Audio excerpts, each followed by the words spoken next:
The giant stone room smelled like burning meat and old dust. The blue light from the statue's eyes cut through the air and melted the stone floor. Jin Woo lay on his back and gasped for air. His leg was missing below the knee. The pain was so bad that his vision was blurry. He could hear the heavy footsteps of the giant statue getting closer. Each step shook the ground and made the dust fall from the ceiling. He looked to his side. Mr. Song was lying still with his arm cut off. Juhi was curled up in a ball and shaking. She could not even scream anymore. The other hunters were just piles of ash and broken armor. Jinwoo knew he was going to die. He was the weakest hunter. He had no money and no power. He just wanted to help his mum and his sister. Now he was going to die in a dark hole. The giant statue stopped right above him. It raised its huge stone foot. The shadow covered Jin Woo. He saw the text box appear in the air. It was a blue screen that asked him if he wanted to be a player. He reached out his hand to touch it. He wanted to live. But then the air turned cold. It was not the cold of the dungeon. It was a cold from outer space. The giant foot came down fast. Jin Woo closed his eyes. A soft chime sound rang out. It sounded like a silver bell. The crushing weight did not hit him. Jin Woo opened his eyes. The stone foot was stopped 1 inch from his face. It was not just stopped. It was not moving at all. The dust in the air was stuck in place. The blue light from the eyes was frozen like a solid bar. Time had stopped. A tall man drifted down from the ceiling. He floated like a feather. He had pale blue skin and white hair that stood up tall. He wore a red robe with strange symbols. He held a long staff with a black orb floating above it. He landed on the tip of the giant statue's frozen foot. He looked at the blue screen in front of Jin Woo. The man tapped his chin and made a thoughtful noise. He said that this system was very rude to try and steal a soul with so much potential. He spoke in a language Jin Woo did not know. But somehow, Jin Woo understood every word. The man said he was just passing by this universe to taste the food, but he felt a strange energy. He looked at Jin Woo with calm purple eyes. He said the shadow inside Jin Woo was very hungry. He said the system wanted to make him a soldier, but a soldier was not enough. The man tapped his staff on the blue screen. The screen cracked. It shattered into digital pieces. A new light came out. It was purple and white. The man smiled and said he would take over from here. He said his name was WHIS, and he was an angel who taught gods how to fight. He poked Jin Woo in the chest with the staff. A wave of warm energy rushed through Jin Woo. His missing leg grew back in a second. The pain vanished. The fear turned into confusion. WHIS said that the little architect who built this dungeon was playing a game, but the real game was much bigger. He said he would teach Jin Woo how to use the power of destruction properly. He snapped his fingers. The frozen world shattered. The giant statue flew backward as if it was hit by a planet. It smashed into the wall and crumbled into dust. The other statues exploded. The dungeon shook violently. The ceiling began to fall. WHIS grabbed Jin Woo by the shoulder. In a flash of white light, they were gone. The temple collapsed on top of the dead hunters and buried the secret deep under the ground. The grass felt like wire against his cheek. Jin Woo woke up and vomited on the strange purple ground. His body felt heavy. It was much heavier than it was in the dungeon. He tried to push himself up, but his arms shook. The gravity here was strong. It felt like 10 people were sitting on his back. He gasped for air, but the air was thin. He looked around. He was not in a hospital. He was not in a dungeon. He was in a forest with trees that looked like giant mushrooms. The sky was a swirling mix of pink and violet. There was no sun, but the light was bright. Jin Woo checked his body. His leg was there. His arm was there. He touched his chest. There was no hole. He was alive. He remembered the blue man with the white hair. He remembered the name WHIS. He looked around for the man. He saw a tree stump nearby. WHIS was sitting on the stump. He held a cup of instant noodles in his hand. It was a cup of noodles from a convenience store in Seoul. Steam rose from the cup. WHIS used chopsticks to eat the noodles slowly. He looked happy. He did not seem to care that they were on an alien planet. Jin Woo tried to speak, but he only coughed. WHIS swallowed the noodles and smiled. He told Jin Woo to stay down. He said the gravity on this planet was much higher than on Earth. He said if Jin Woo stood up too fast, his bones might break. Jin Woo lay on the ground and stared at the pink sky. He felt fear. He was the weakest hunter. He was supposed to be dead. He waited for the blue screen to appear. He waited for the quest log. He waited for the daily mission. Nothing happened. The air was empty. He whispered the word status. Nothing happened. He said it louder. Status. The air remained empty. Panic started to rise in his chest. If he did not have the system, then he did not have a way to get stronger. He was just a weak E-rank hunter again. WHIS finished the noodles and drank the soup. He tossed the cup away. It vanished before it hit the ground. WHIS stood up and walked over to Jin Woo. He tapped his staff on the ground. The gravity felt a little lighter. It was still heavy, but Jin Woo could breathe now. WHIS said that the game was over. He said the screen was gone. He said Jin Woo did not need a computer to tell him how to live. Jin Woo asked where they were. WHIS said they were very far away from home. He said this was the home of a god of destruction. Jin Woo froze. He knew about hunters and monsters. He did not know about gods. He thought the statue in the dungeon was a god. WHIS laughed softly. He said that stone doll was just a toy. He pointed his staff at Jin Woo. He said they had 1 week. He said time moved differently here. 1 week here was only a few minutes on Earth. He said he would fix the mess inside Jin Woo. Jin Woo asked what mess. WHIS touched the center of Jin Woo's chest with the tip of the staff. He said there was a dead king sleeping inside him. He said the dead king was very loud and very dark. He said if Jin Woo did not learn to control it, the darkness would eat him. Jin Woo felt a cold shiver deep in his heart.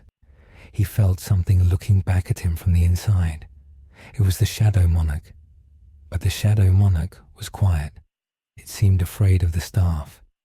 WHIS told Jin Woo to stand up. Jin Woo gritted his teeth. He pushed against the ground. His muscles screamed. His bones creaked. He sweated buckets. It took him a full minute just to stand on his 2 feet. He was shaking. WHIS nodded. He said that was good for a weakling. He said the training would start now. He did not tell Jin Woo to run 10 kilometers. He did not tell him to do push-ups. He told Jin Woo to clear his mind. He told him to stop thinking. Jin Woo did not understand. In the dungeons, he always had to think. He had to look for traps. He had to look for patterns. He had to be smart because he was weak. WHIS said that was the problem. He said thinking was too slow. He said the body must move on its own. He picked up a small stone. He threw it at Jin Woo. The stone moved slowly. Jin Woo saw it coming. He thought about dodging to the left. He sent the signal to his legs. He tried to move. The stone hit him in the forehead before he could move an inch. It hurt like a bullet. Jin Woo fell backward. WHIS sighed. He said Jin Woo saw the stone and then thought about the stone and then decided to move. He said that was 3 steps.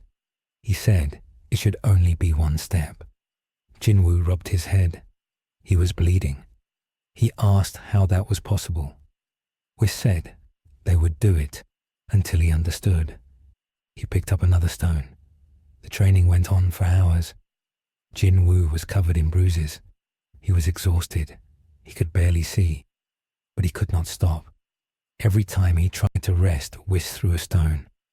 Jin Woo got angry. He felt a surge of rage. Why was he suffering?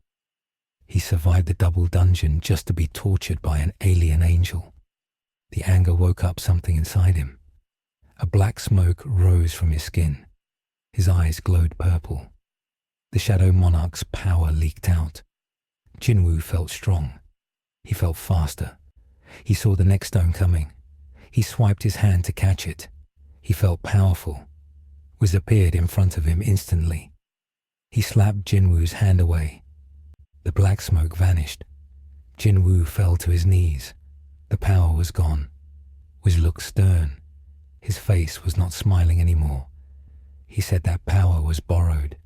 He said if Jin Woo used the dead king's power before his body was ready, he would break. He said the darkness was a tool, not a master. He poked Jin Woo in the stomach. Jin Woo gasped. He felt the hunger. He had not eaten in a long time. Whis produced a bento box from thin air. He gave it to Jin Woo. The food smelled amazing. It was rice and fish and vegetables. Jin Woo ate like a wild animal. As he ate, he felt heat spreading through his body. The food was not normal. It was dense with energy. His muscles stopped shaking. His bruises faded. His mind cleared. Whis explained that food was important. He said a god must eat well to fight well. They sat in silence for a while. Jin Woo asked why Whis saved him. He asked why a powerful being would care about an E-rank hunter. Whis looked at the pink sky. He said the universe was a big place with many strong fighters. He said he saw potential in the mixture of the human and the shadow. He said he was bored. He said he wanted to see what would happen if a shadow learned to shine. It was not a very comforting answer, but it was an answer. The week passed in a blur of pain and sleep. There was no night or day on this planet. Jin Woo slept when he collapsed. He woke up when Whis threw water on him. He did not learn how to move without thinking. It was too hard. But he did learn how to stand in the heavy gravity. He learned how to sense the air moving before the stone hit him. His body became harder. His muscles became dense. He did not look like a bodybuilder. He looked lean and sharp. He looked like a wire made of steel. The black smoke inside him tried to come out many times. Every time it did, Whis suppressed it. He forced Jin Woo to use his own strength first. On the last day, Whis gave Jin Woo a new set of clothes. It was a simple black tracksuit. It looked like something from a cheap store. Whis said it was time to go back. He said the lesson was not finished, but the time was up. He said Jin Woo had to live his life. He said he would be watching. He said if Jin Woo relied on the system again, he would not come back. Jin Woo asked how he could rely on the system if the screen was gone. Whis smiled. He tapped Jin Woo's head. He said the system was not just a screen. It was a voice in the head that told you what to do. He said Jin Woo must make his own choices. Whis tapped the ground with his staff. The world spun. The pink sky vanished. The heavy gravity disappeared. Jin Woo felt weightless. Then he felt the hard mattress under his back. He smelled antiseptic and old flowers. He heard the beep of a machine. He opened his eyes. He was in a hospital room. It was white and clean. Sunlight came through the window. It was normal earth sunlight. He sat up. His body felt incredibly light. He felt like he could float. He looked at his hands. They were pale and scarred but strong. The door opened. A nurse walked in. She dropped her tray. The metal clanged on the floor. She stared at him with wide eyes. She screamed for the doctor. Jin Woo realized something was wrong. He looked at the calendar on the wall. It had been 3 days since the double dungeon. He had been gone for a week in the other world, but only 3 days had passed here. Doctors rushed in. They checked his heart. They checked his eyes. They asked him how he was alive. They said he was found in the rubble of the dungeon. They said he had no leg and no arm. They said he was dead for 20 minutes. Then he just woke up and his limbs grew back. They said it was a miracle.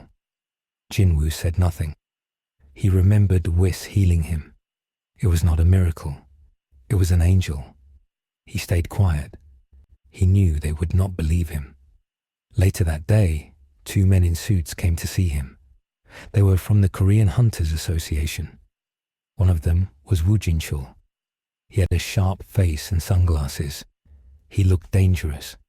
Jin Woo knew who he was. He was the chief inspector. He was an A-rank hunter. He was very strong. Woo Jin-chul sat in the chair next to the bed. He looked at Jin Woo with suspicion. He asked what happened in the dungeon. He asked about the blue light. He asked about the statues. Jin Woo told him the partial truth. He said there were monsters. He said there were statues. He said everyone died. He said he passed out. He did not mention WHIS. He did not mention the system. He did not mention the shadow. Woo Jin-chul listened. He did not look convinced. He took out a small device. It was a manometer. He asked Jin Woo to place his hand on it. He said they needed to measure his magic power. He said sometimes trauma caused a reawakening. Jin Woo put his hand on the stone. The needle did not move. It stayed at the bottom. It showed less than 10. An E-rank score, just barely above a normal human. Woo Jin-chul frowned. He tapped the machine. He thought it was broken. He asked Jin Woo to try again. Jin Woo focused. He tried to push energy into the stone, but he did not use mana. He used the physical pressure he learned on the heavy planet. He squeezed the stone. Crack. The stone shattered in his hand. It turned to dust. Woo Jin-chul stood up fast. His chair scraped the floor.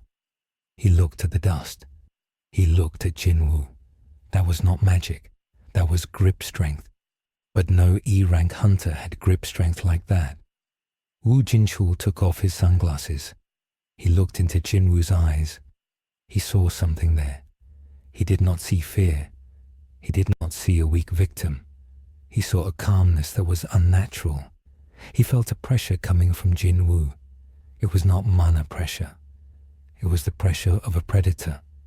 It made the hair on Woo Jin-chul's neck stand up. He asked Jin Woo who he really was. Jin Woo looked back. He felt the shadow inside him stir.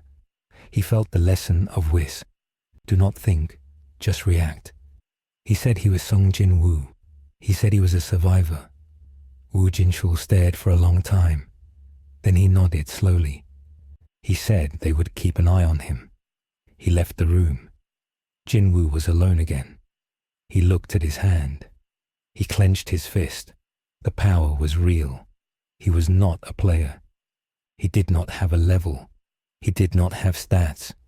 But he was strong. He got out of bed. He walked to the window. He looked at the city of Seoul. He saw a gate opening in the distance. He felt the energy of the monsters inside. It felt different now. Before it felt like scary noise. Now it felt like food. His stomach growled. The hunger was back. It was not a hunger for rice. It was a hunger for battle. He needed to test this new body. He needed to know if he could survive without the angel. He needed to know if the shadow was a curse or a gift. He put on his hospital clothes. He walked out of the room. The nurses tried to stop him. He walked past them. He moved so smoothly they could not grab him. He walked out of the hospital. He walked into the street. The noise of the city washed over him. He took a deep breath. The game was broken. The rules were gone. He was free, and he was hungry. He walked toward the Hunters Association building. He needed money. He needed a weapon. He needed to enter a dungeon. He did not know that high above the city, a small black orb was watching him. It floated in the clouds. It transmitted an image to a faraway purple planet. Whis watched the image while eating a rice cake. He smiled. He wondered if the little shadow would eat the world or save it. Jin Woo arrived at the association. He went to the counter. He asked for a list of instant dungeons. The receptionist looked at his ID. She saw E rank. She looked pitiful. She said instant dungeons were dangerous. She said he should join a mining team. Jin Woo insisted.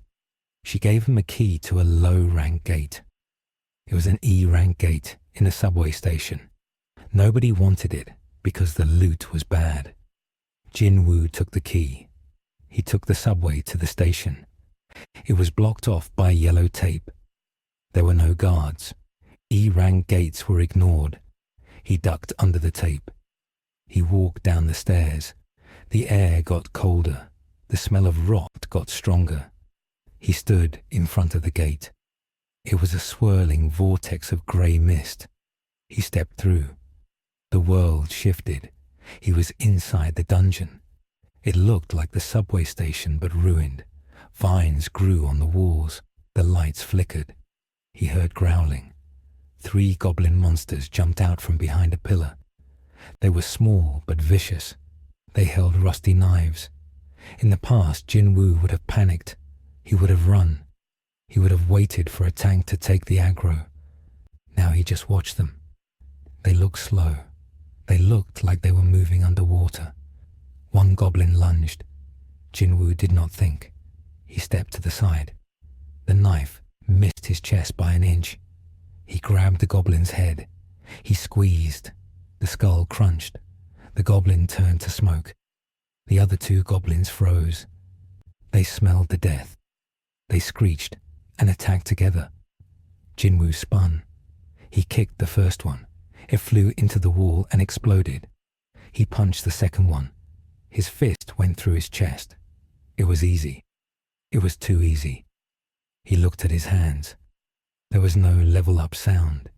There was no message box saying he gained experience. There was just silence, and the feeling of the shadow getting a little bit bigger. A larger shadow rose from the floor. It was the boss of the dungeon, a giant wolf with red eyes. It was a D-rank beast, much stronger than goblins. It growled and bared its fangs. Jin Woo felt a spike of fear. Old habits were hard to break. The wolf was fast. It leapt. Jin Woo raised his arms to block. The wolf bit his forearm. The teeth sank in. Pain shot through his arm. Jin Woo gritted his teeth. He remembered the stones whisked through. Do not think, act. He ignored the pain. He grabbed the wolf's jaw with his other hand. He pulled. He ripped the wolf's mouth open. He kicked the wolf in the stomach. The beast let go. It fell back, whimpering. Jin Woo did not hesitate. He jumped on the wolf. He punched it in the head, again and again, until it stopped moving.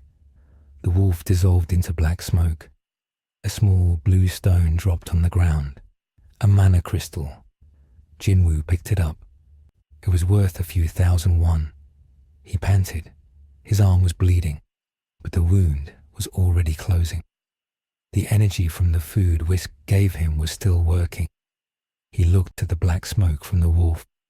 It did not disappear completely. It lingered on the floor. It looked like a puddle of ink. Jin Woo felt a pull. He reached out his hand toward the smoke. He felt the word in his throat. He did not know why he said it. It just came out. Arise. The smoke trembled. It boiled. A claw reached out. Then a head. A wolf made of black shadow pulled itself out of the floor. It stood in front of Jin Woo. It bowed its head. It waited for a command.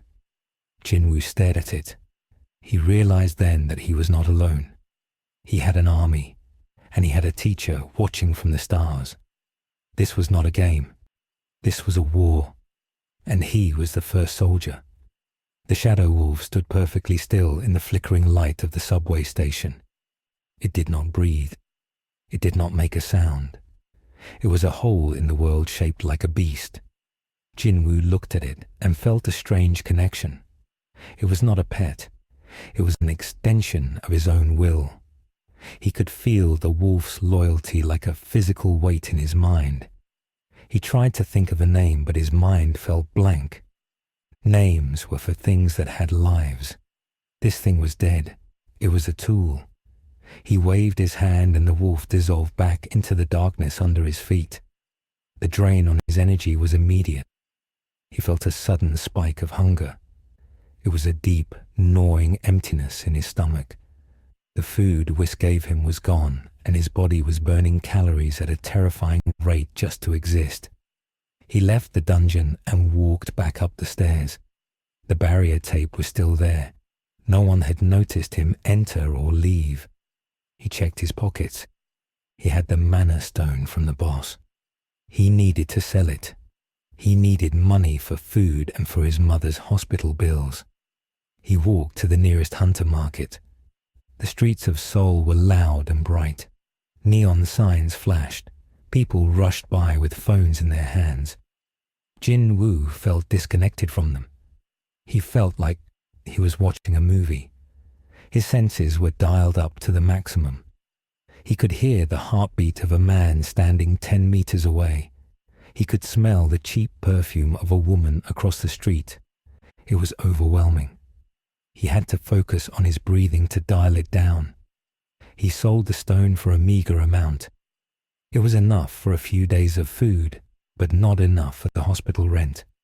He ate 5 burgers at a fast food place and still felt hungry. He needed a job. He needed a raid. He checked the Hunter app on his cracked phone.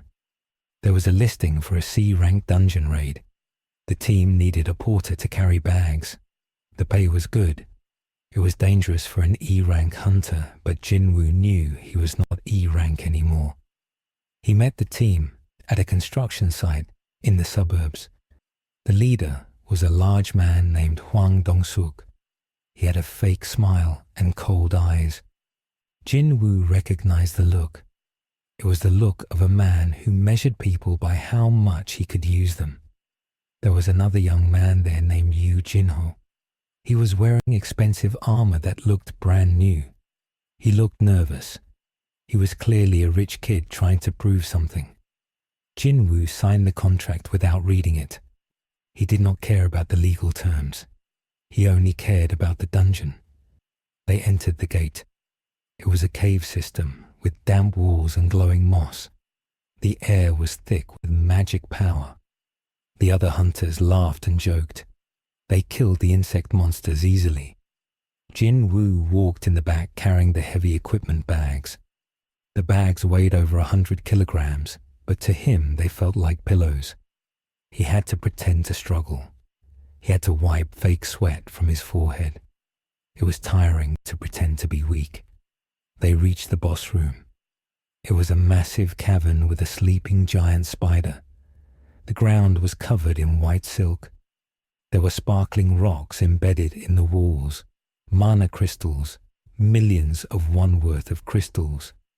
Hwang Dong-suk stopped the group. He said they needed to block the exit to prevent the spider from escaping. He told Jin Woo and Jin-ho to stay behind and guard the gear while the main team went to get equipment to mine the rocks. It was a lie. Jin Woo saw the lie in the tension of Dong-suk's shoulders. He heard the shift in the heartbeats of the other hunters. They were going to trap them inside.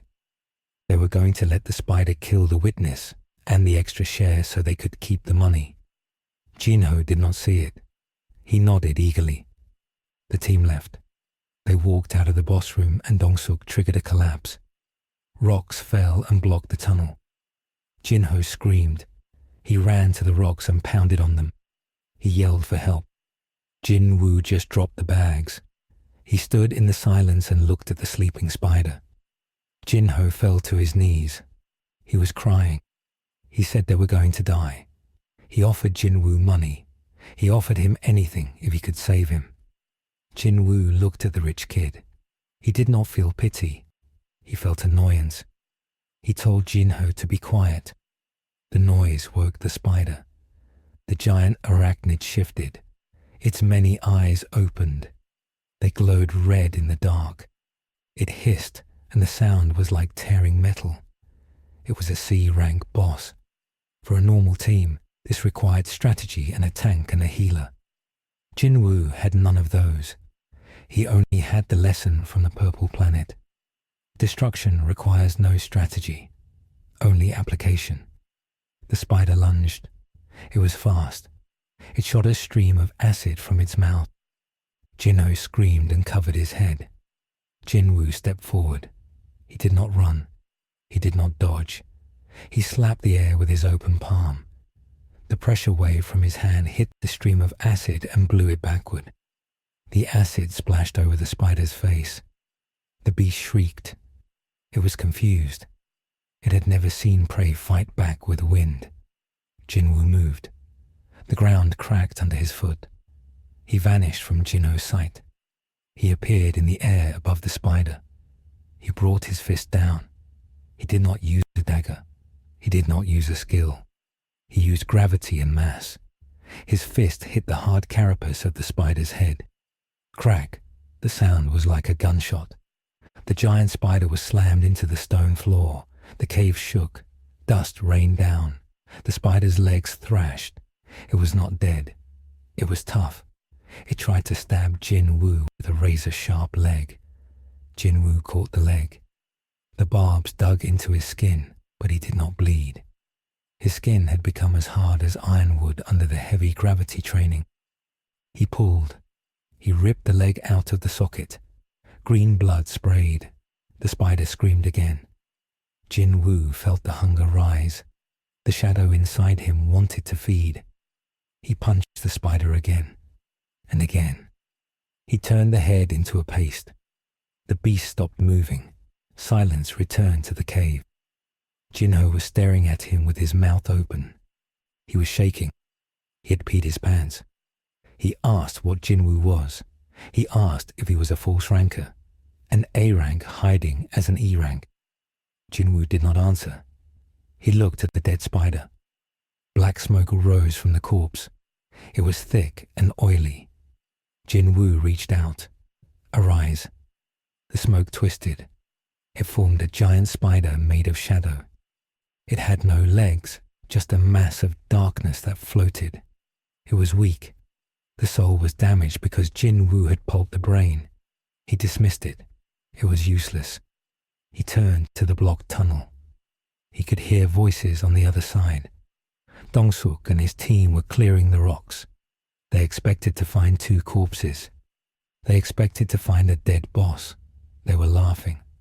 The rocks shifted. A hole opened. Dong-suk peered inside. He smiled. Then he saw Jin Woo standing there. He saw the dead spider. His smile froze. He saw Jinho cowering in the corner. Dong-suk stepped in with his team. There were 6 of them. They held weapons. Swords, axes, magic wands. Dong-suk was a tank. He held a large shield. He looked at Jin Woo and made a calculation. He decided that Jin Woo must have gotten lucky. He decided that the spider was weak. He signaled his men. He said there had been an accident. He said monsters killed the porter. He raised his sword. The intent was clear. They were going to finish the job. Jin Woo looked at them. He saw their souls. They were ugly. They were rotting. Whis had said that a god of destruction destroys to create balance. These men created nothing. They were parasites. Destroying them was not murder. It was cleaning. Dong-suk charged. He shouted a battle cry. He swung his shield to crush Jin Woo. Jin Woo did not move until the shield was an inch from his nose. Then he punched through the shield. His fist went through the thick steel like it was wet paper. It continued forward and hit Dong-suk in the chest. The armor caved in. Ribs shattered. The heart burst. Dong-suk flew backward and hit the wall. He slid down, dead before he hit the ground. The other hunters froze. They looked at their leader. They looked at the hole in the shield. Panic took over. The mage raised his staff to cast the fireballs. Jin Woo was already there. He kicked the mage in the head. The head snapped back at an unnatural angle. The healer tried to run. Jin Woo threw a piece of broken shield. It hit the healer in the back. He fell. It was a slaughter. It took 3 seconds. 6 hunters lay dead. The cave was silent again. Jinho was making a high-pitched noise in his throat. He was terrified. He thought he was next. Jin Woo looked at his hands. There was blood on them. Human blood. He waited to feel guilty. He waited to feel the horror of killing a person. He felt nothing. He only felt the calm satisfaction of a job done well. The threat was removed. The variable was eliminated. He walked over to Jinho. The boy flinched. Jinwoo told him to stand up. He said they were leaving. Jinho scrambled up. He promised to keep the secret. He promised to give Jinwoo everything. Jinwoo did not care about the promises. He cared that the gate was starting to vibrate. The dungeon was reacting to the violence. The mana in the air was getting heavy. It was not stable. The death of the boss should have opened the gate, but the gate was fluctuating. The energy Jinwoo released during the fight was not mana. It was Kai. It was divine energy. It had contaminated the dungeon core. The walls began to crack. Blue light bled through the stone. Jin Woo grabbed Jinho by the collar. He ran. He did not run like a human. He ran like a blurred line. He dragged Jinho through the tunnel. Rocks fell around them. The ground split open. They reached the exit vortex. It was shrinking. It was turning red. Jin Woo threw Jinho through the hole. He looked back at the collapsing dungeon. He saw the shadows of the dead hunters rising. They wanted to follow him. They were bound to his power now. Dong-suk's shadow pulled itself from the corpse. It looked at Jinwoo with hate and submission. Jinwoo glared. He rejected them. He did not want trash in his army. He turned and jumped through the gate. He landed on the asphalt of the construction site. Jinho was vomiting on the ground. The gate behind them imploded. It did not just close, it shattered. A shockwave of blue energy blasted out. It knocked down the construction fences. It blew out the windows of nearby buildings. Sirens began to wail in the distance. This was the catastrophe. Gates were not supposed to explode. The energy signature was picked up by the monitoring station at the association headquarters. It was a red alert. Jinwoo stood up and brushed the dust off his cheap clothes. He told Jinho to say the hunters died fighting the boss. He told him to say the dungeon collapsed. He said if Jinho mentioned his name, he would come for him. Jinho nodded so hard his neck almost broke. Jinwoo walked away before the association cars arrived. He melted into the shadows of the alleyway. Later that night, in the office of the chairman of the Hunters Association, Go Gun-hee stared at a report. The energy spike from the C-rank gate was anomalous. It measured higher than an A-rank break for a split second. But it was not monster energy. It was something else. Woo Jinchul stood by the desk. He looked tired. He said the survivor, Yu Jinho, was traumatized and speaking nonsense about a lucky strike. He said the porter, Sung Jin Woo, was gone. Jinchul tapped the file. He said the porter was the same man from the double dungeon, the survivor of the statues. Go Gun-hee narrowed his eyes. He sensed a storm coming. He told Jinchul to find Sung Jin Woo. He wanted to meet him, not to arrest him, but to see him. Jinwoo sat on the roof of his apartment building. He looked at the moon. He was eating a convenience store bento. He was still hungry. The fight had drained him. He looked at his shadow. It was restless. It stretched out across the roof. It wanted to hunt. Jinwoo realized that he could not stay in the city. The city was too fragile. If he fought here, people would die. He needed a place to let the shadow loose. He needed a place to train without holding back. He remembered the keys he saw on the association website. High-rank gates that were unclaimed because they were too dangerous or too far away. He needed to go to the source. But first, he had to deal with the immediate problem. His mother. He went down to the apartment. It was empty. She was in the hospital in eternal sleep. He had the money now from Jinho's silence. The kid had wired a massive amount to his account within the hour, terrified that a lack of payment meant death. Jin Woo looked at the bank balance on his phone. It was enough for a year of life support. It was enough to move her to a better room. He felt a flicker of human emotion. Relief. He was doing this for her. But as he looked at his hand, he saw the faint purple aura of destruction energy. He wondered if he could cure her. WHIS had healed his lost leg. Could WHIS's energy heal the eternal slumber? He went to the hospital late at night. He snuck into her room. The machines hummed. She looked pale and thin. Jin Woo placed his hand on her forehead. He tried to channel the energy like WHIS did. He pushed a tiny amount of purple light into her. Her body convulsed. The monitors beeped rapidly. Her heart rate spiked. Jin Woo pulled his hand back instantly. The energy was too violent. It was destruction, not restoration. He had almost killed her. He stepped back, his back hitting the wall. He was a weapon. He was not a doctor. He realized with a cold dread that he could break the world, but he could not fix the one person he loved. He left the hospital room through the window. He needed to get stronger. He needed to master this power so completely that he could turn destruction into creation or force the universe to yield a cure. He ran across the rooftops. He moved toward the red gate that had been reported in the news, a B-rank gate that had opened in the middle of a busy intersection and was currently being contained by the White Tiger Guild. He wasn't supposed to be there. It wasn't his raid, but he needed the XP. He needed the shadows. He arrived at the intersection. The police had blocked off the area. The White Tiger Guild members were preparing to enter. Their leader, Baek Yoon-ho, was there. He was a fierce man with beast eyes.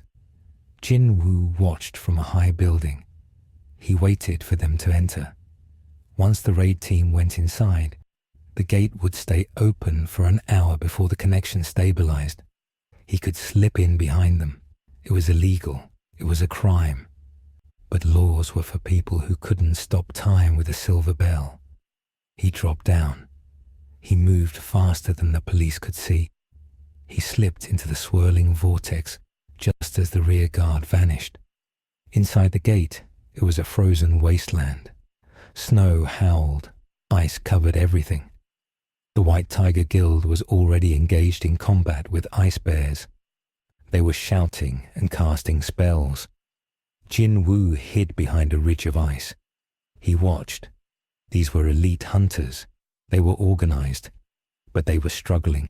The bears were huge, alpha variants. Jin Woo saw a bear flanking the healers. The guild didn't see it. The bear roared and charged. The healers screamed. Baek Yoon-ho was too far away. Jin Woo sighed. He couldn't just watch. He flicked his finger.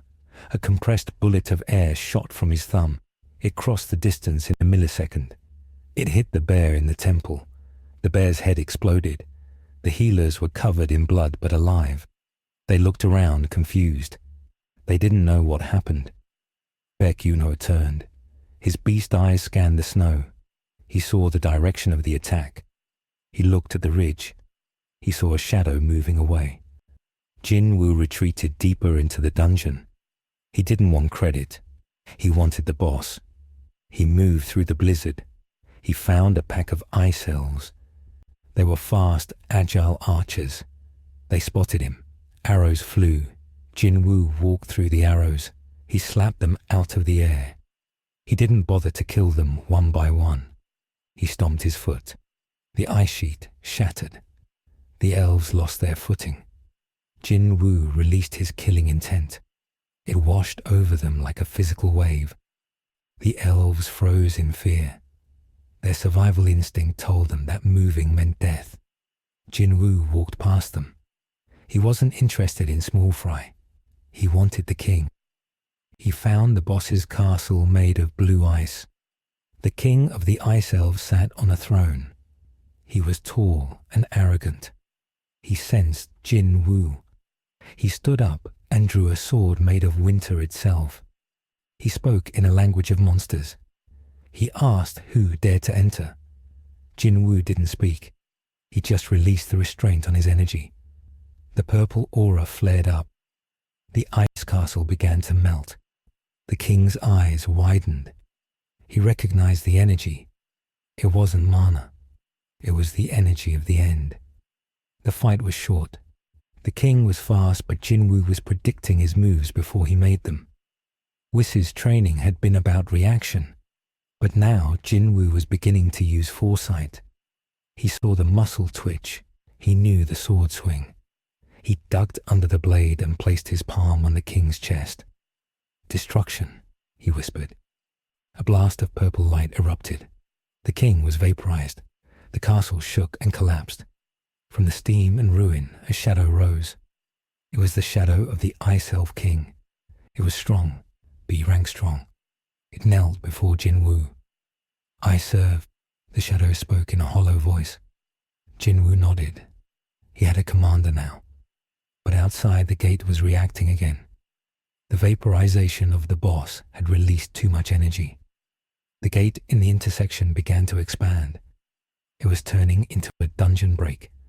The White Tiger Guild was still inside, fighting the bears. They felt the world shaking. The sky of the dimension began to crack like glass. Jin Woo realized his mistake. His power was too dense for these lower dimensions.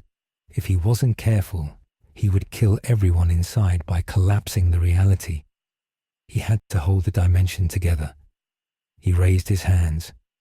He tried to grab the fabric of the space. It was an abstract concept, but WHIS had taught him that everything was just energy. He visualized the cracking sky as a broken plate. He poured his will into it. Stay. The shaking stopped. The cracks paused. He was acting as a pillar for the dimension, but he was stuck. If he let go, the gate would implode. He needed the White Tiger Guild to leave. Now. He expanded his voice with Kai. "Leave," he boomed. The sound rolled over the tundra like thunder. Baek Yunho heard it. He looked at the crumbling sky. He realized the dungeon was ending. He ordered a retreat. The guild ran for the exit. They saw the silhouette of a man standing on the highest peak, holding his hands up to the sky, glowing with purple fire. Baek Yunho memorized that silhouette. He knew that shape. As the last hunter left, Jin Woo let go, and the sky fell. The world collapsed. Jin Woo jumped for the exit. The vortex was spinning wildly. He dove through just as the gate vanished from existence. He landed in the intersection. The gate was gone. The street was cracked. The White Tiger Guild was regrouping. Baek Yunho was looking right at him. Jin Woo pulled his hood up. He turned to run. "Stop!" Baek Yunho shouted. He transformed. His body grew. White fur sprouted. He was fast. He blocked Jin Woo's path. "Who are you? You saved my men. You held the gate." Jin Woo looked at the guildmaster. He was tired. He was hungry. And he was annoyed. "Move," Jin Woo said. Baek Yunho didn't move. "I can't let an unregistered irregularity go. The association." Jin Woo didn't let him finish. He didn't fight him. He simply flared his aura. For a fraction of a second, he let Baek Yunho see the image of what stood behind him. The image of the Shadow Monarch. And behind that, the image of the angel WHIS. It was a vision of death so absolute that Baek Yunho's beast instinct screamed, "Predator." The guildmaster flinched. He stepped back involuntarily. It was a primal reaction. By the time he blinked, Jin Woo was gone, vanished into the night. Baek Yunho stood there, shaking. He realized he was sweating. He looked at his hand. His claws were retracted. He was afraid. "Monster," he whispered. That's a monster. Jinwoo ran until he was miles away. He stopped in a dark park. He leaned against a tree. He coughed. Blood came up. Using the energy to hold the dimension had damaged his internal organs. He wiped his mouth. He was getting stronger, but the world was too fragile, and the eyes on him were multiplying. He needed a place to hide. He needed a place where the laws of physics were already broken. He looked at his phone.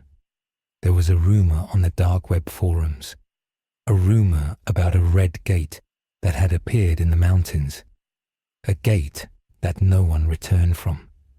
Perfect, Jinwoo said. He dissolved into the shadows, taking his first step toward the true war. The gate closed with a sound like a thunderclap sealing a tomb.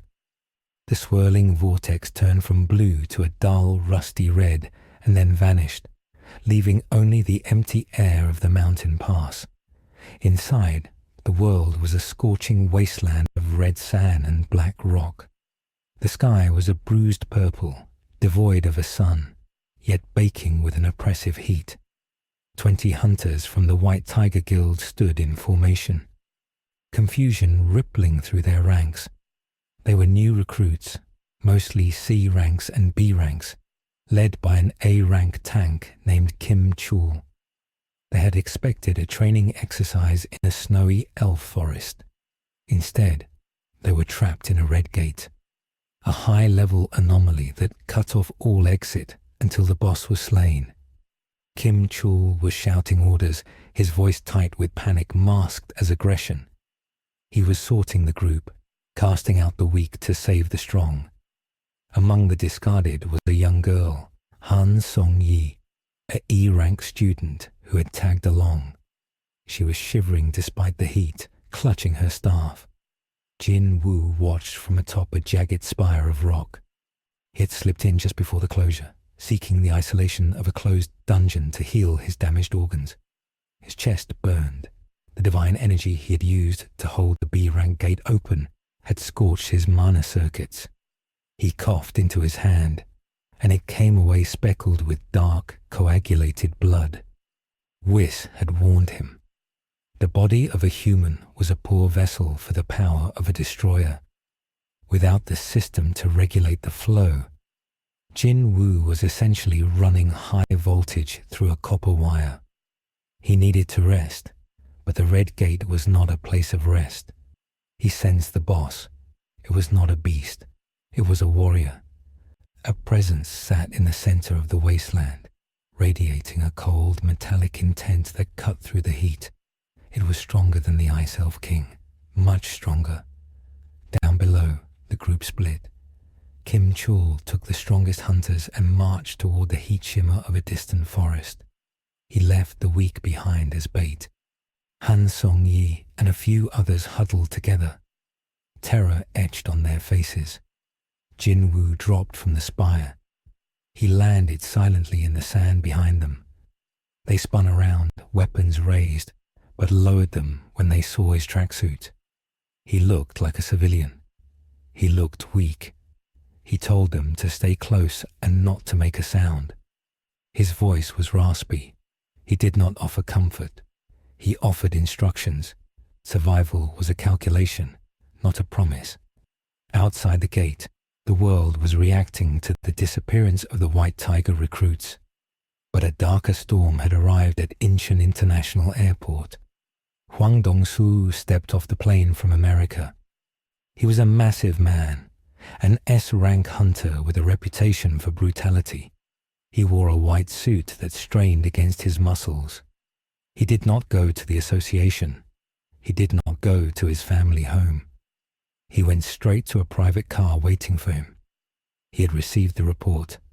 His brother, Hwang Dong-suk, was dead. The official report said a dungeon collapse. Dong-soo knew his brother.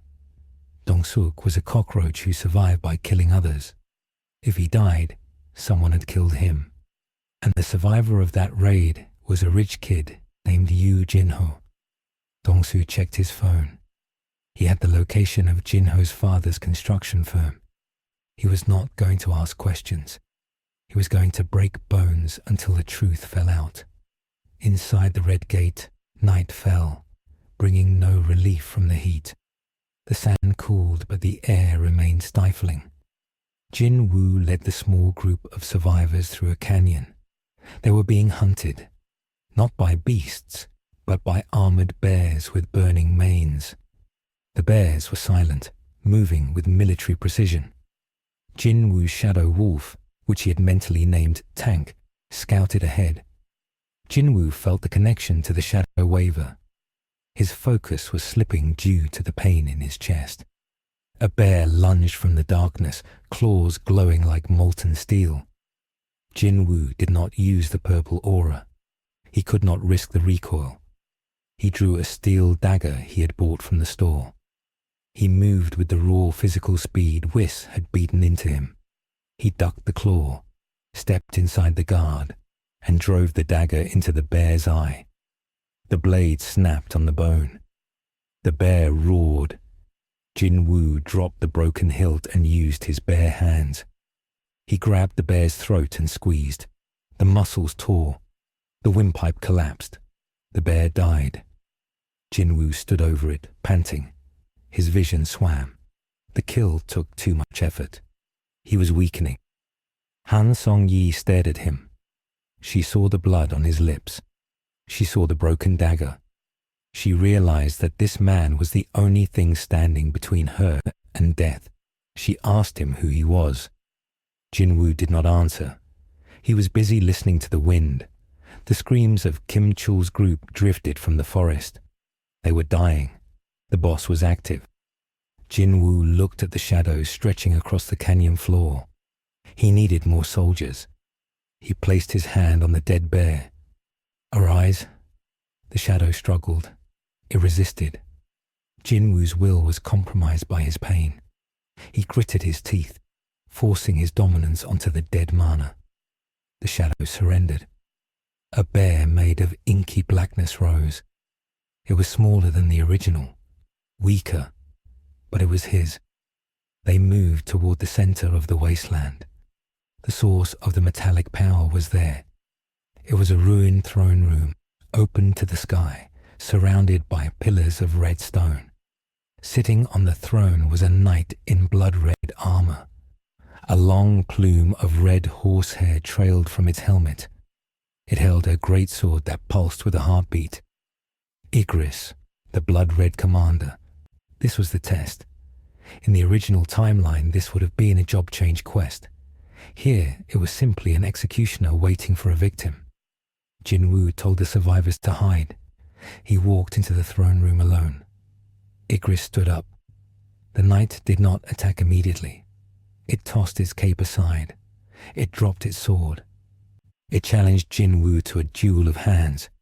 It sensed Jin Woo's pride. It sensed the power of a destroyer hidden deep inside the broken body. Jin Woo accepted. He dropped his stance. He felt a flicker of approval from the cosmos. WHIS was watching. Somewhere, eating a dessert. The angel was observing his student's handicap match. Jin Woo charged. He was fast, but Igris was faster. The knight moved like liquid. A gauntleted fist slammed into Jin Woo's ribs. The sound of cracking bone echoed. Jin Woo spat blood. He rolled, sweeping Igris's legs. The knight jumped over the sweep and stomped down. Jin Woo rolled again, the stone floor shattering where his head had been. This was not a fight of power. It was a fight of technique. Jin Woo remembered the stones. Don't think. React. He stopped trying to predict Igris. He let his body take over. He became water. When Igris punched, Jin Woo flowed around the strike. He landed a blow on the knight's helmet. The metal dented. The fight dragged on. Jin Woo was losing blood. His vision tunneled. The hunger of the Shadow Monarch woke up. It wanted to consume the knight.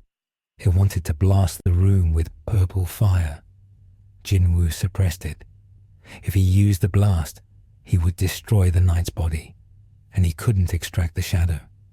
He needed this soldier. He needed a general. He ducked a lethal haymaker, and wrapped his arms around Igris's waist, driving the knight into a pillar. He pummeled the helmet, metal sheared. The knight headbutted him. Jin Woo's nose broke. They traded blows like brawlers. Finally, Jin Woo caught the knight's wrist. He applied the grip strength that had crushed the mana stone. The gauntlet crumpled. The wrist snapped. Igris faltered. Jin Woo drove his knee into the knight's chest plate, caving it in. Igris fell. Jin Woo stood over the defeated knight. He was swaying. He was barely conscious. The red armor began to fade, revealing the black smoke beneath. Jin Woo reached out. Arise. There was no resistance this time. The soul of the knight recognized a superior warrior. The shadow rose. It was magnificent. A knight of living darkness with a purple plume. It knelt. Jin Woo named him Igris. He collapsed onto the throne. He needed sleep. But the gate was not finished. The death of the boss cleared the lock. The vortex reopened in the sky. Outside, in the real world, chaos had erupted. Huang Dongsu had found Yu Jinho. He had dragged the boy to an abandoned warehouse. Jinho was beaten, his face swollen, his expensive armor stripped away. Dongsu held him by the neck. He wanted the name of the man who was in the dungeon with Dongsuk. Jinho, through his tears and fear, stayed silent. He knew Jin Woo was scary, but he also knew Jin Woo had saved him. Loyalty was a strange thing. It hardened under pressure. Dongsu grew bored. He raised his fist to finish the boy. Suddenly, the phone in his pocket rang. It was the association. A red gate had opened in the mountains. A signal had been detected. It matched the energy signature of the unknown rancor. Dongsu dropped Jinho. He smiled. The prey had revealed itself. He left the warehouse, moving at supersonic speed toward the mountain. Jin Woo walked out of the red gate. He was carrying Han Song-yi. The other survivors followed, traumatized but alive. Kim Chul and his elites were gone, dead in the forest. The White Tiger Guild members waiting outside rushed to help.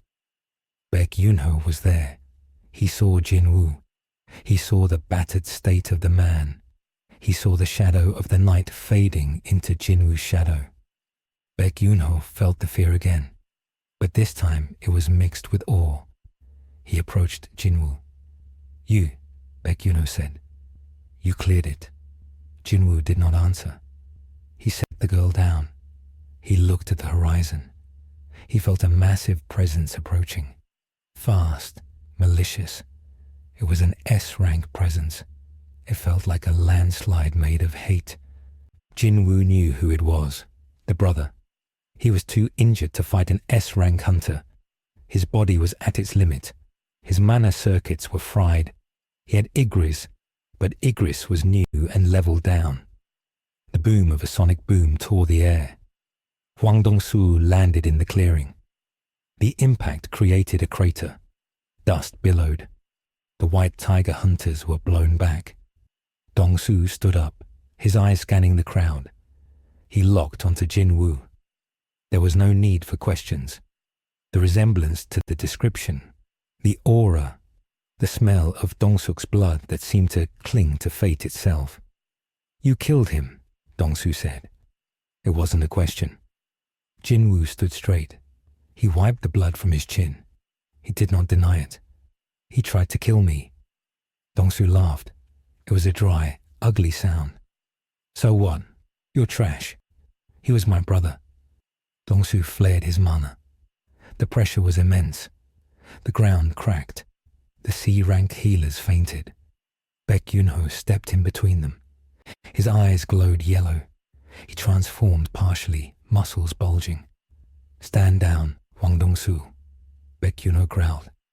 "This is White Tiger territory. He is under my protection." "Move, Baek," Dongsu said, his voice vibrating the air. "Or I kill you too." This was the escalation. S-rank against S-rank. A civil war in the hunter community triggered by one man. Jin Woo watched them. He calculated his odds. 0. If they fought, he would die in the crossfire. He needed an exit. He needed a distraction. Suddenly, the sky darkened. It was high noon, but the sun vanished. A chill descended that was colder than the ice dungeon. It was not a weather phenomenon. It was a presence descending from the upper atmosphere. All three hunters, Jin Woo, Baek, and Dong Su, froze. Their instincts screamed at them to prostrate themselves. A beam of white light struck the ground between the three men. The light cleared. Whis stood there. He was holding a plastic bag from a bakery. He looked at the tense standoff. He looked at Dong Su, then at Baek, and finally at Jin Woo. "Oh my," Whis said, his voice cutting through the heavy mana pressure like a hot knife through butter. "I leave you alone for a week, and you start a war. You human beings are so dramatic." Dong Su stared at the alien. He didn't know who Whis was. He didn't care. He was arrogant. "Get lost, clown," Dong Su snarled. He threw a punch at Whis. It was a punch that could level a building.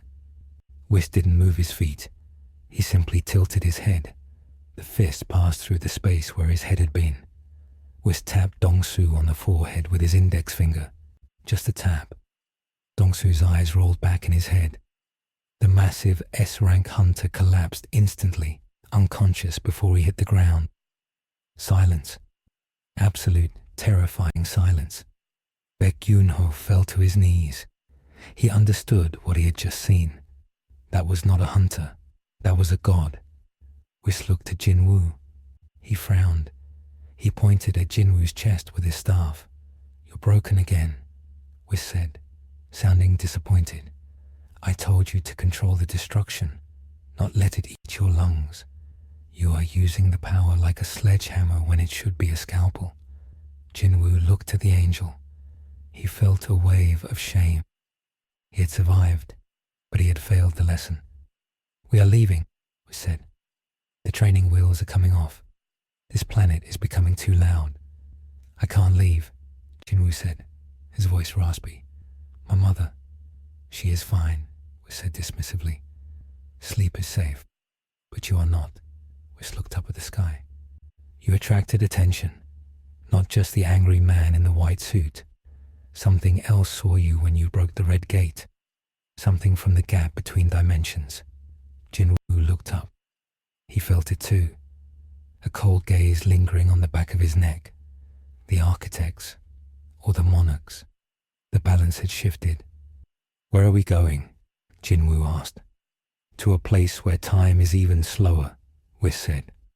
"And the gravity is 100 times heavier. You have unlocked the Shadow Army, but you are too weak to lead them. If you do not get stronger, your own soldiers will eat your soul." Whis tapped his staff. The white light engulfed them. Jin Woo vanished, leaving Baek Yoon-ho alone in the crater with the unconscious body of America's strongest hunter. Baek looked at the empty space. He realized the world had just changed. The hierarchy of hunters, the guilds, the rankings, it was all meaningless. There were things out there that could flick an S rank away like a fly, and Sung Jin Woo was being trained by them. The chain reaction had begun. The association would demand answers. America would demand retribution for Dong Su. And in the darkness of the dimensional gap, the Sovereign of Frost opened his eyes. He had felt the death of the Ice Elf King, and he had felt the pulse of the Shadow Monarch. He knew the vessel was active, and he knew it was vulnerable. The hunt was no longer just about monsters invading Earth. It was about the kings coming to kill the usurper. Jin Woo landed on the purple planet again. He fell face first into the grass. He couldn't move. The gravity pinned him. He heard Whis walking away. "Rest now," Whis said. "Tomorrow you fight the gods." Jin Woo closed his eyes. He grasped the grass. He didn't feel despair. He felt the shadow of Igris in his mind standing guard. He was not alone anymore. He would rest, and then he would rise. The air on the purple planet was thick enough to taste. It tasted like ozone and ancient dust. Jin Woo stood on the edge of a bottomless lake, his body trembling. He was not trembling from fear, but from the sheer mechanical stress of existing in this place. WHIS had increased the gravity. It was now 500 times that of Earth. Every breath was a war against physics. His blood felt like mercury in his veins. WHIS floated above the lake, tapping his staff against the water, creating ripples that moved in reverse. He told Jin Woo that the lesson for today was about weight. He said that power had weight. A king carried the weight of his army. A god carried the weight of destruction. But to move freely, one had to make that weight zero. Jin Woo did not understand. He had spent his life carrying things. He carried his mother's illness. He carried his sister's future. He carried the bags of other hunters. Now he carried an army of shadows. The idea of weightlessness felt like a lie. Jin Woo closed his eyes and looked inward. The Shadow Monarch was there, a silent giant in the dark ocean of his soul.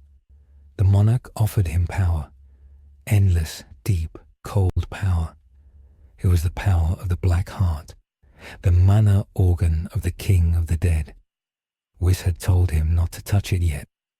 WHIS had said his human body was like a glass cup, and the black heart was an ocean. If he poured the ocean into the cup would shatter. But Jin Woo was impatient. He was worried about Earth. He was worried about the brother of Hwang Dong-su and the eyes he had felt in the Red Gate. He felt that he was too slow. The training was working, but it was measured in years of discipline. Jin Woo did not have years. He made a choice. It was a small decision, made in the quiet privacy of his own mind. He decided to open the door to the black heart just a crack. He wanted to sip from the ocean to speed up his recovery. He thought he could control it. He thought his will was strong enough to act as a valve. He reached out in his mind and touched the cold surface of the monarch's power. He pulled. He expected a stream of energy. Instead, the dam broke. The black heart did not give sips. It gave everything. A pillar of black mana erupted from Jin Woo's chest. It shot up into the pink sky of the god's world, punching a hole in the clouds. The gravity of the planet buckled. The ground cracked. Jin Woo screamed, but no sound came out because the mana vacuum had sucked the air from his lungs. His skin turned grey. His eyes glowed with a terrifying purple light. The shadows of the trees stretched and twisted, turning into monstrous shapes that bowed to him. He felt godhood. He felt infinite. WHIS sighed. He stopped tapping the water. He drifted over to Jin Woo and looked at the eruption of death energy. He shook his head. He said that humans always mistake thirst for capacity. He raised his staff and slammed the butt of it onto Jin Woo's forehead. The sound was like a temple bell. The connection was severed. The pillar of mana collapsed. Jin Woo fell to the ground, gasping, his body smoking. He felt like he had been hollowed out. WHIS looked stern. He said that Jin Woo had just rung a dinner bell. He said that energy did not just stay on this planet. It resonated. It traveled through the dimensional gap. He said Jin Woo had just announced his coordinates to every apex predator in the universe. Jin Woo tried to apologize, but WHIS turned away. He said the training was over, not because Jin Woo graduated, but because the location was compromised. On Earth, the resonance hit instantly. It was not a sound. It was a vibration in the mana of the planet. Every gate on Earth flared. The color of the vortexes deepened. The monsters inside became agitated. In Seoul, the monitoring screens at the Hunter Association went red. Seismic sensors detected earthquakes that did not come from tectonic plates. They came from the gates. In the office of the chairman, Go Gun-hee clutched his chest. He felt it, the awakening inside him. The fragment of the ruler of light resonated with the pulse. He knew what it was. It was the call of a monarch, but it was raw and uncontrolled. He looked out the window. The sky over Seoul was darkening. Clouds were gathering, swirling in unnatural patterns. The massive outcome of Jin Woo's small choice began to unfold in a high school classroom. Jinna was sitting in her math class. She was bored. She was worrying about her brother, who had been missing for weeks. The police said he was a suspect in a guild war. She knew he was innocent.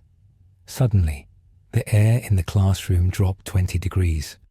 Frost formed on the windows. The students gasped and pointed. Breath plumed in the air.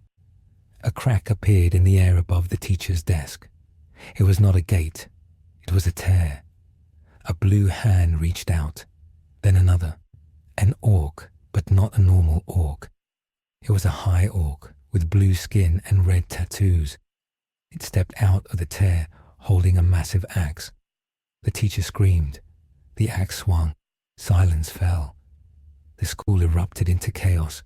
The tear widened and more orcs poured out.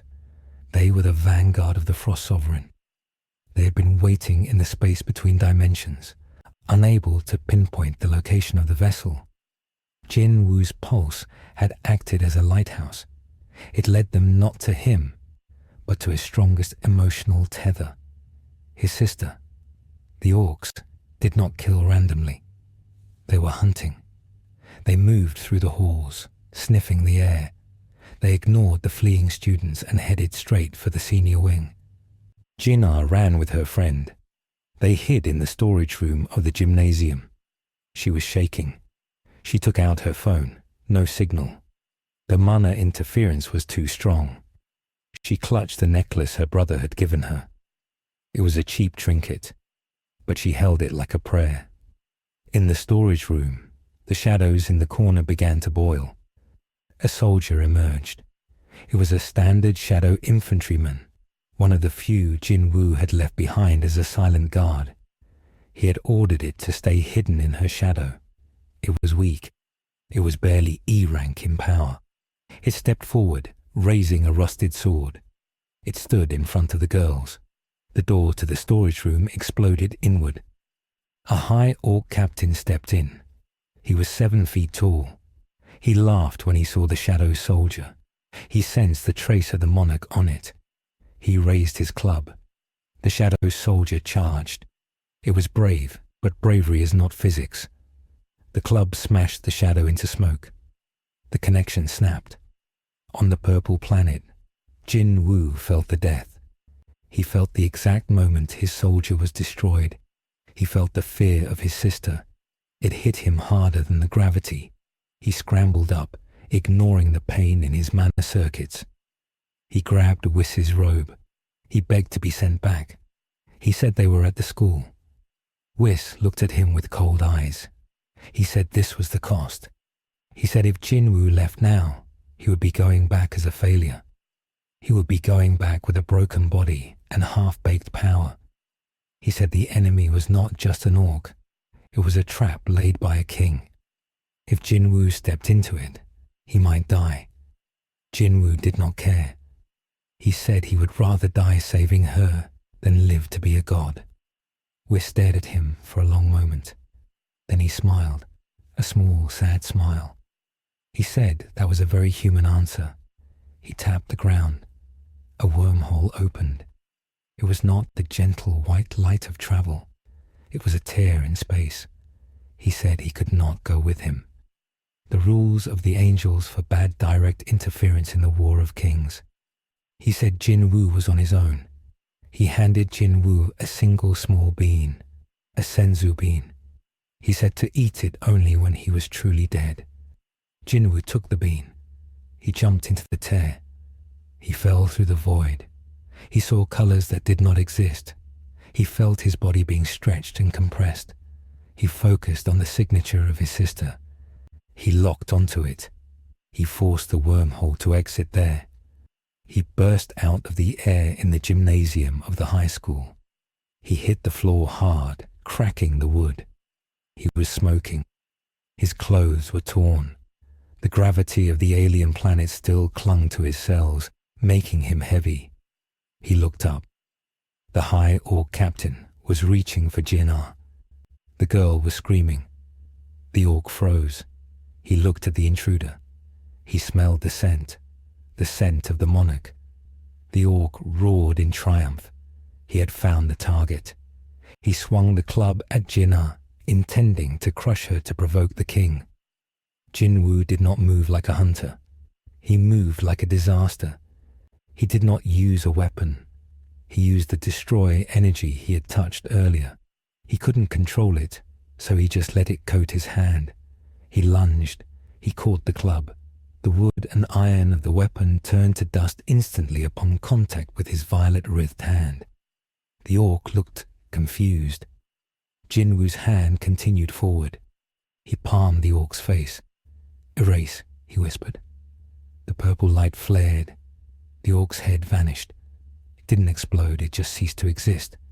The body fell. Jin'ar stared at him.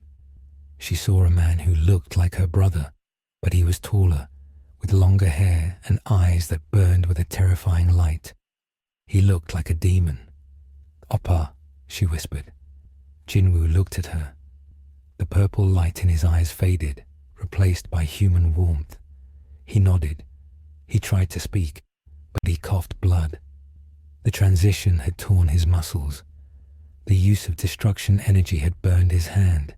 It was black and charred. But the fight was not over.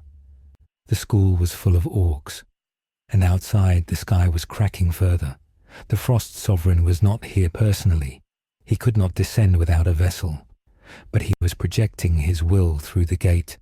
The temperature in the gym dropped to absolute zero. The floor turned to ice. A voice echoed in the room. It sounded like cracking glaciers.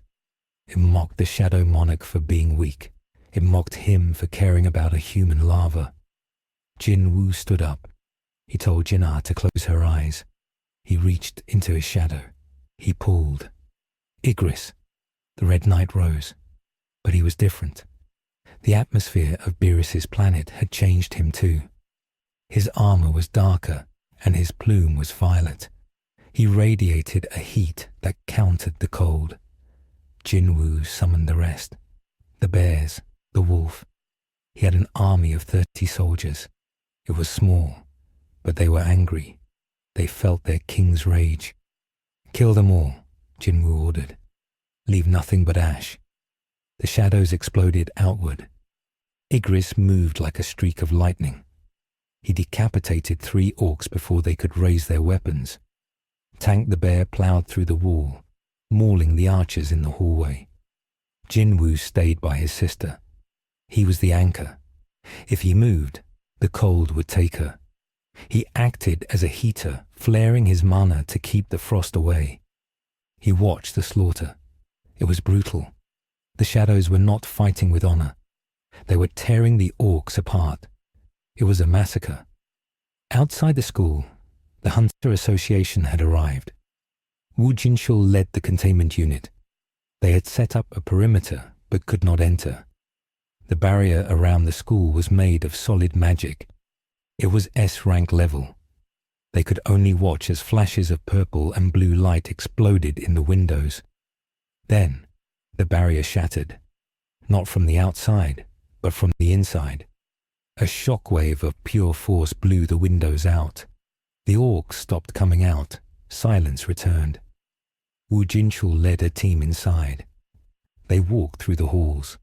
The walls were painted with blue blood. Piles of ash lay everywhere. There were no bodies of monsters, only the aftermath of total annihilation.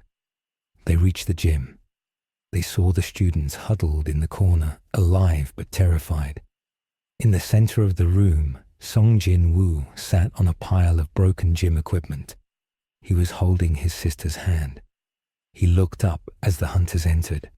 His eyes were tired. His arm was black and useless, hanging by his side. But the pressure coming from him was heavy enough to make Jinshul's knees buckle. "Call an ambulance," Jin Woo said. His voice was scraped raw. The massive outcome of his return was not just the savings of the school. It was the revelation. The world now knew. The press helicopters were circling. The students were streaming. The secret of the E-rank hunter was dead. But worse, the Frost Sovereign had confirmed the location. The gate above the school did not close. It stabilized. It turned into a permanent portal. It was a bridge. Snow began to fall in Seoul. It was July. The snow did not melt. Jin Woo was taken to the hospital, not a normal hospital, but the VIP wing of the association. Go Gun-hee came to see him personally. The old man sat by the bed. He looked at Jin Woo's charred arm. The doctors said it was necrotic. They wanted to amputate. Jin Woo refused. He knew it would heal, but it would take time. He ate the bean Whis gave him. The flesh knitted together slowly, painful and itching. Go Gun-hee asked him what he was. He asked about the purple light. He asked about the shadows. Jin Woo told him the truth. Not all of it, but enough. He said there was a war coming. He said the things in the dungeons were just the pawns. The kings were coming. Go Gun-hee listened. He believed him. The chairman had felt the resonance. He asked Jin Woo if he could win. Jin Woo looked at his hand. He clenched his fist. The purple aura flickered. I don't know, he said. But I need to get stronger, faster. The island, Go Gun-hee said. Jin Woo looked up. Jeju Island, Go Gun-hee continued. The ants have evolved. The Japanese are proposing a joint raid. They want to retake the island. It is an S-rank gate that has been open for 4 years. If you want to get stronger, if you want soldiers, there is no better hunting ground.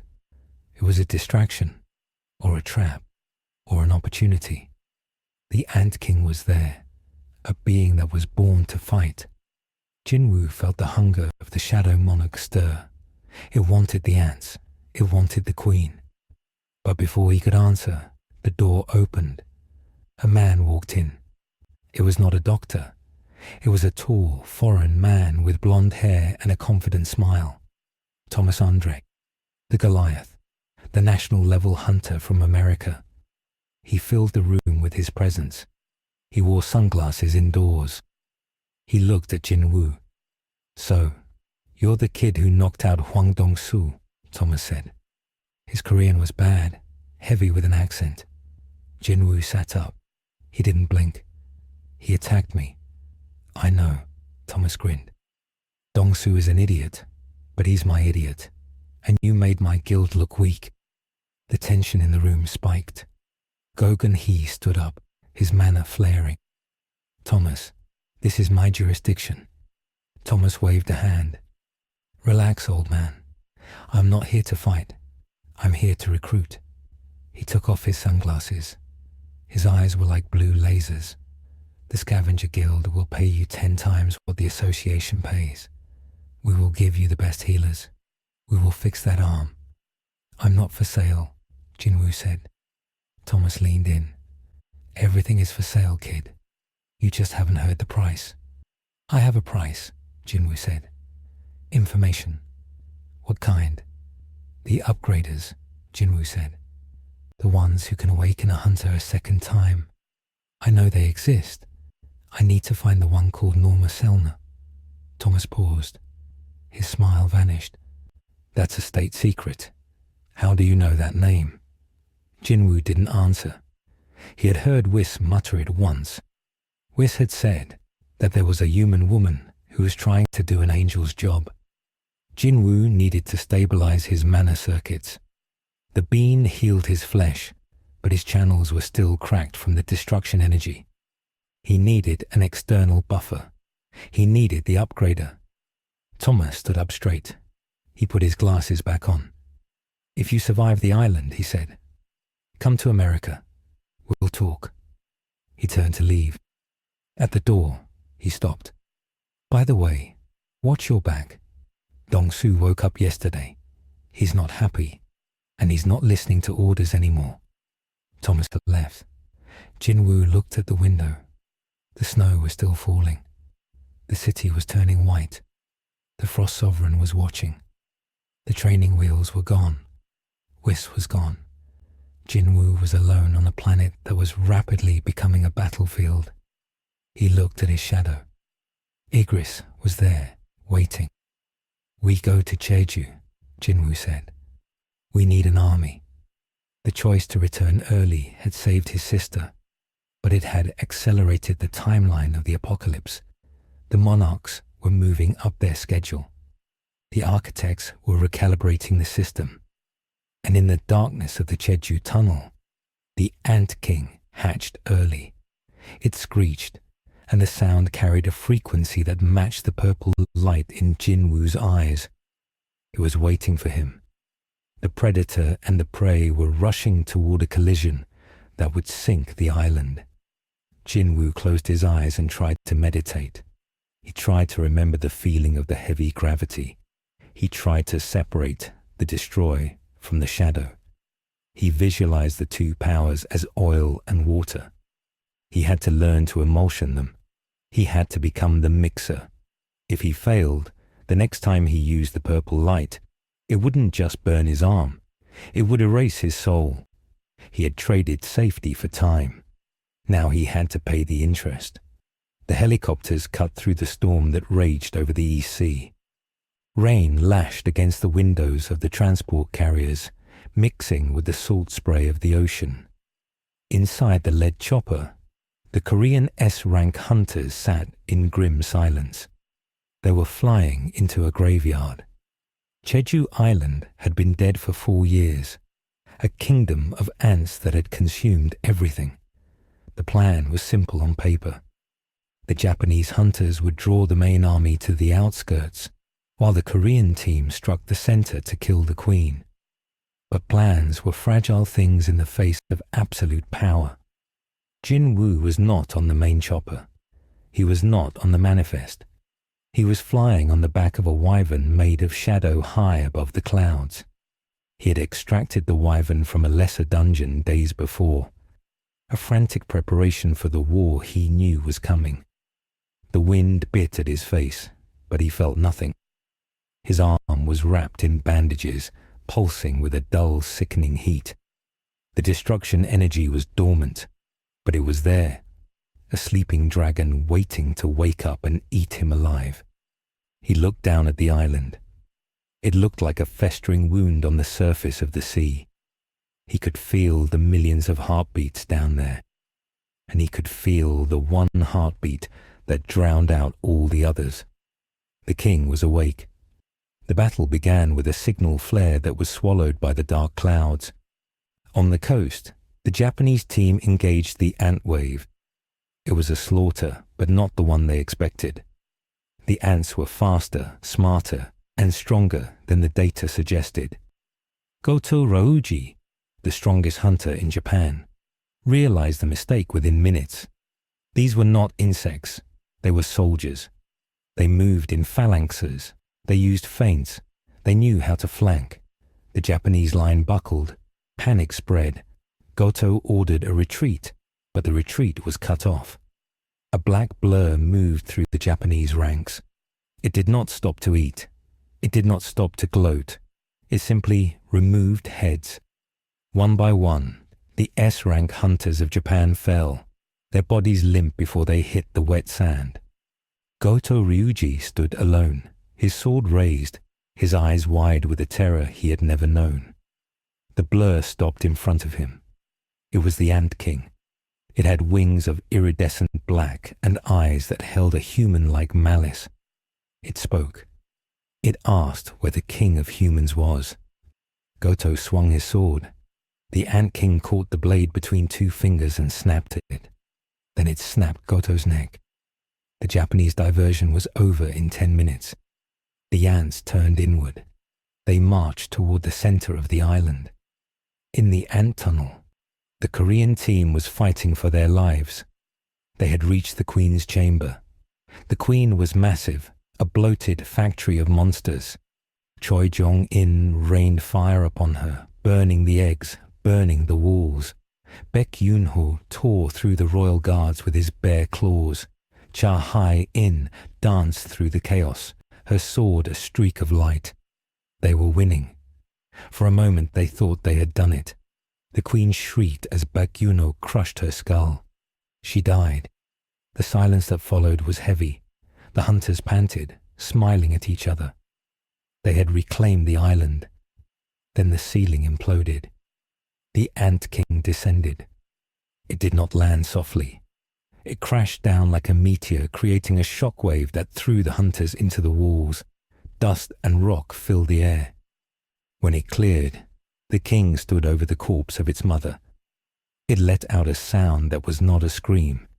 It was a frequency, a high-pitched vibration that shattered the glass in the camera drones and made the hunters' ears bleed. The king looked at the humans. It recognized them. They were the ones who killed the mother. It vanished. It reappeared behind the healer, Min Byung-yu. There was no time to react. The king's claw punched through the healer's chest. It ripped out his heart. Min Byung-yu looked down, confused, before the light faded from his eyes. The king ate the heart in one bite. It gained the power of healing. It smiled, a cruel, intelligent smile. Baek Yoon-ho screamed. He charged. The king backhanded him without looking. The beast mode hunter flew across the cavern and embedded himself in the stone wall, unconscious. Choi Jong-in fired his strongest spell, a dragon of flame.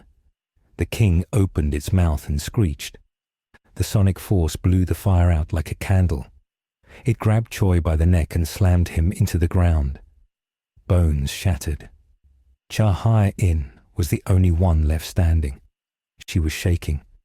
She held her sword with both hands. She knew she was going to die. The king walked toward her. It savored her fear. It raised a claw to finish the job. The ceiling exploded again. A bolt of black lightning struck the ground between the girl and the monster. The shockwave forced the Ant King back.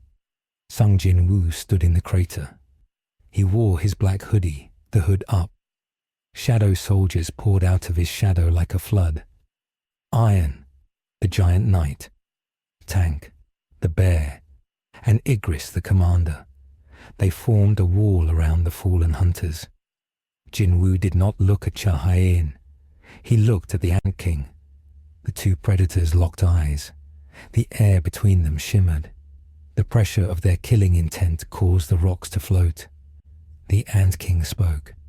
It had absorbed enough human brains to learn the language. It called Jin Woo a pest. It said it would eat him and take his power. Jin Woo did not speak. He raised his good hand. He beckoned. The shadow army charged. It was a clash of titans. Igris engaged the king with his sword. The king was faster, stronger, but Igris was immortal. Every time the king smashed Igris to pieces, the knight reformed and attacked again. It was a stalling tactic.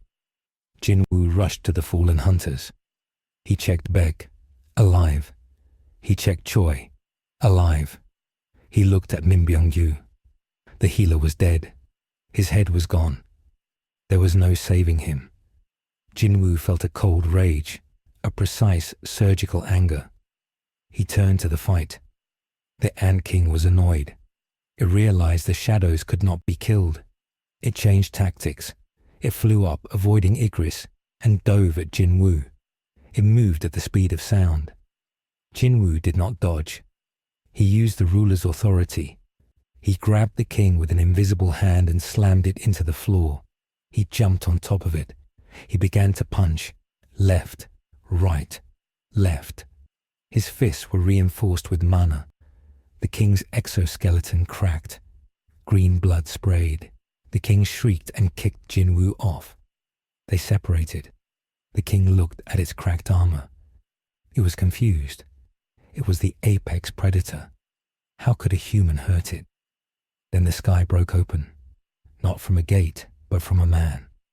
Hwang Dong-soo dropped from a helicopter that had ignored the no-fly zone. He landed in the cavern, creating a third crater. He was wearing full S-rank armor, glowing with enchantments. He did not look at the ants. He looked at Jin Woo. He had tracked the magical signature. He was blinded by grief and rage. He saw the man who killed his brother. He did not care about the raid. He did not care about the fate of the country. He charged at Jin Woo. Die! Dongsu roared. He threw a punch powered by S-rank strength. Jin Woo was focused on the Ant King. He sensed the attack late. He turned, raising his damaged arm to block. The impact was devastating. Dongsu's fist hit the necrotic flesh of Jin Woo's arm. The bone snapped. Jin Woo flew back, crashing into a pile of rubble. The Ant King watched, amused. The humans were fighting each other. Dongsu walked toward Jin Woo. "You think you can hide?" he shouted. "You think the association can protect you?" Jin Woo stood up. His left arm was useless, hanging by a thread of skin. Pain blinded him.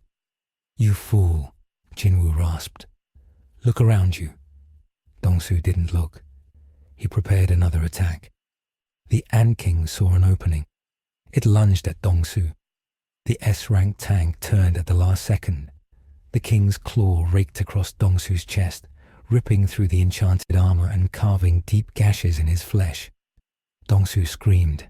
He swung a backhand, knocking the king away. Now it was a three-way brawl. Chaos reigned. The cavern was falling apart. But the true horror was yet to come. As the blood of the hunters and the ants soaked the ground, the temperature began to drop. The moisture in the air turned to ice crystals. The shadows on the wall stopped moving. A voice echoed in the chamber. It was cold, ancient, and indifferent. "The vessel is weak," the voice said. "It breaks so easily." From the shadows of the dead ants, blue mist rose. The corpses of the ants twitched. Their eyes turned ice blue. They stood up. They were not shadow soldiers. They were ice puppets. The Frost Sovereign was interfering directly, using the massive death toll to manifest his power. The ice zombies attacked everyone. They attacked the shadows. They attacked Dongsu. They attacked the Ant King. The battlefield became a frozen hellscape. The Ant King was furious. It tore through the zombies, but they kept coming. The cold was slowing it down. Its wings were freezing. Jin Woo felt his heart stopping. The cold was targeting him. It was trying to freeze the Shadow Monarch's heart. He fell to his knees. He couldn't breathe. Igris was fighting a losing battle against the ice and the king. Dongsu was bleeding out, swinging wildly at the zombies. The mission was a failure. Everyone was going to die. Jin Woo remembered the purple planet. He remembered the weight. He remembered the lake. Power has weight. Destruction is the removal of weight. He stopped fighting the cold. He stopped fighting the pain. He looked at his broken arm. He looked at the chaos. He realized he couldn't win with just shadows. The shadows were part of the system, and the system was being overwhelmed by the sovereign. He needed something outside the system. He needed the power that scared the gods. He closed his eyes.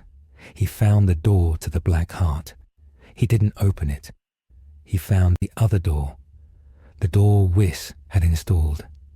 The door of destruction. He stood up. The air around him stopped moving. The ice crystals hovering near his face vaporized. A purple aura ignited around his body. It was not the wild, explosive pillar from before. It was a thin, tight skin of violet light.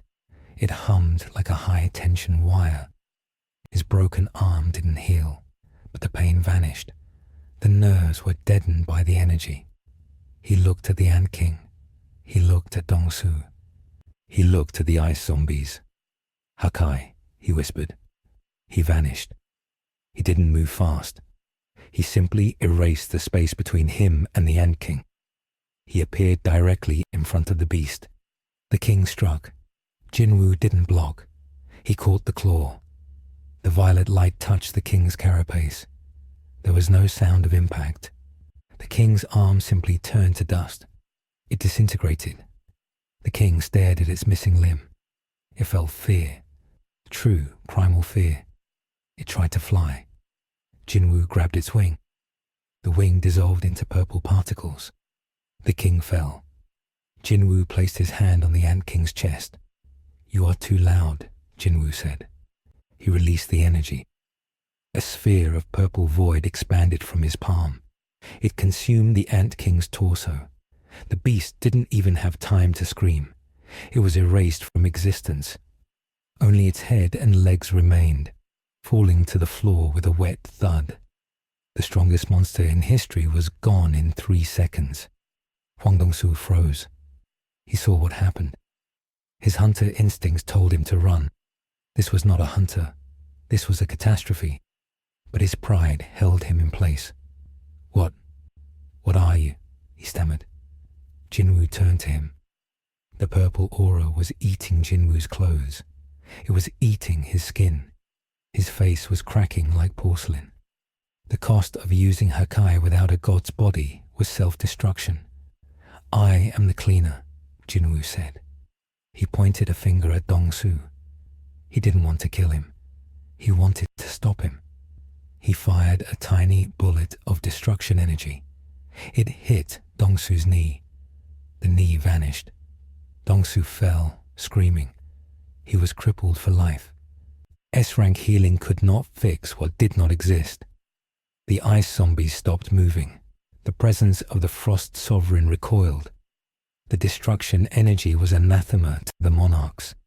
It was the one thing that could permanently kill them. The Sovereign withdrew his influence instantly, fleeing the contamination. The ice melted. The cavern began to collapse. The structural integrity of the island was compromised by the void Jin Woo had created. The ground groaned. Sea water began to rush in. Jin Woo dropped to his knees. The purple light faded. He vomited blood. His vision went black. He had done it. He had won. But the cost was absolute. He felt his life force draining away. He looked at the severed head of the Ant King. The shadow was still there, clinging to the remains. Even in death, the king wanted to serve the strong. Jin Woo reached out a trembling hand. "Arise." The shadow pulled itself from the head. It was small, winged, and glitching. Half of it was black shadow. The other half was flickering purple static.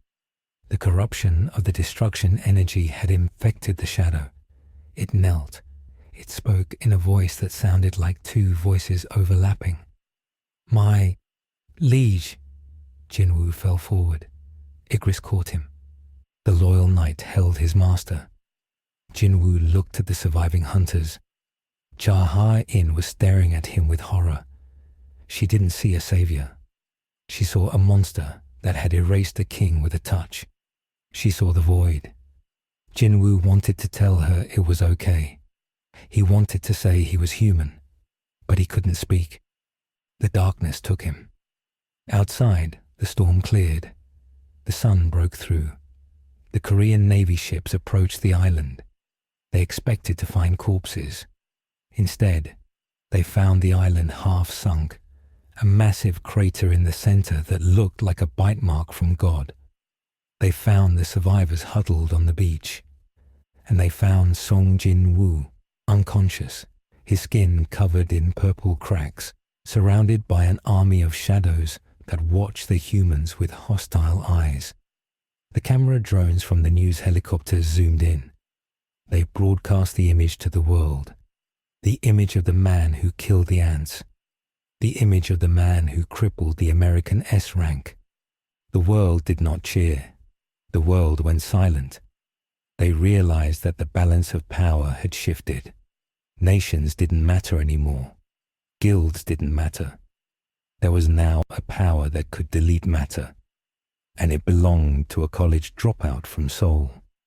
In a dark room in the United States, Thomas Andre watched the screen. He took off his sunglasses. He picked up a secure phone. "Get the jet ready," he said, "and bring the heavy containment unit. If he wakes up, We need to be the first ones there. In the gap between dimensions, the Frost Sovereign spoke to his allies. The vessel is corrupted, he said. He has touched the power of the destroyer. If he fully awakens, he will not just stop the invasion. He will erase the dimension. We must kill him. Now. And far away, on a purple planet, Whis watched the image in his crystal ball. He finished his cup of tea. He looked at the oracle fish. Well, Whis said, he survived, but he made a mess. I suppose I should go pick him up before he accidentally sneezes and blows up the moon. He stood up. He tapped his staff. Next lesson, creation. Before there is nothing left to save. Jin Woo drifted in the void of his coma. He was not alone. The Shadow Monarch was there, and the Ant King was there, and something else. A small purple flame that burned in the center of his soul. It was eating the shadow. It was eating the humanity. It was hungry. Jin Woo realized that the war for Earth was over. The war for his soul had just begun. The what if had turned into a what now, and the answer was silence. The official records state that the Jeju Island Reclamation Raid was a success, but history remembers it as the day the world stopped celebrating hunters and started fearing them. The island itself was quarantined by the United Nations. The central crater where the Ant King died did not fill with water. It remained a void in the ocean, a circular patch of emptiness where gravity refused to function correctly. Anything that entered the airspace above the crater simply ceased to exist, erased by the lingering radiation of the destruction energy. The sea turned a deep, bruised violet for miles around the coast, and the fish that washed ashore were twisted into shapes that defied biology. It was a scar on the planet that would never heal, a permanent reminder of the cost of a single touch from a god's power. In a reinforced bunker, deep beneath the Korean Hunters Association headquarters, Sung Jin Woo floated in a tank of liquid mana. He looked less like a human and more like a broken porcelain doll, glued back together with a purple light. The cracks in his skin glowed faintly in the dark. He had not woken up for 2 weeks. The doctors were too afraid to enter the room. They didn't need to. The room was already guarded. Igris stood at the door, his greatsword resting on the ground, his plume motionless. Next to him crouched the glitching shadow of the Ant King, now named Beerus, who twitched and hissed at the security cameras, his form oscillating between solid black and static violet.